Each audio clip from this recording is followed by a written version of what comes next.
ဒီကနေ့ဟာကျွန်ုပ်တို့ရဲ့ငင်းချမ်းရေးလမ်းလျှောက်ကြော့ချီမှု102ရက်မြောက်တဲ့နေ့တစ်နေ့ဖြစ်ပါတယ်။လမ်းဘေးဝဲရာတစ်လျှောက်မှာပန်းမျိုးစုံလူပွဲပစ္စည်းတွေနဲ့အတူနှွေးထွေးတဲ့နှလုံးသားကိုစီနဲ့စောင့်ကြိုနေကြတဲ့လူများပြားကိုတွေ့ရတာဟာအလွန်ကိုကြည်နူးဖွယ်ရပါပဲ။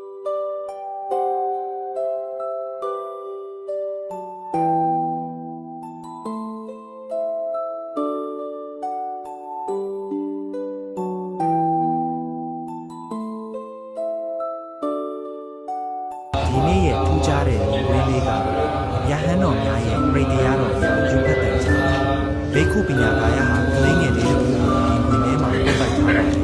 လူညံ့တဲ့မေတ္တာနဲ့ကလေးငယ်လေးရဲ့ဖြူစင်မှုတွေကအေးချမ်းခြင်းနဲ့ငြိမ်းချမ်းခြင်းအကြောင်းကိုသက်သေပြနေပါတယ်။ဒီမေတ္တာဓာတ်တွေဟာအားလုံးရဲ့နှလုံးသားထဲမှာငြိမ်းချမ်းရေးမျိုးစေ့တွေအဖြစ်အမြင့်တွယ်နိုင်ပါစေခင်ဗျာ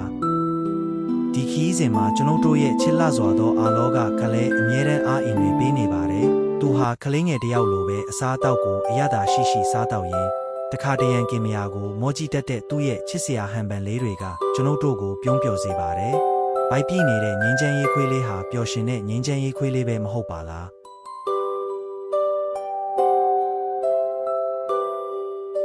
ဒီခီးစဉ်မှာအပတ်ပတ်ကပါဝင်ကူညီပေးကြသူအားလုံးကိုအထူးပင်ကျေးဇူးတင်ရှိပါတယ်။တင်နှင့်တကောတတဝါအားလုံးကိုစိတ်နှစ်ဖြာကျမ်းမာချမ်းသာပြီးငြိမ်းချမ်းကြပါစေ။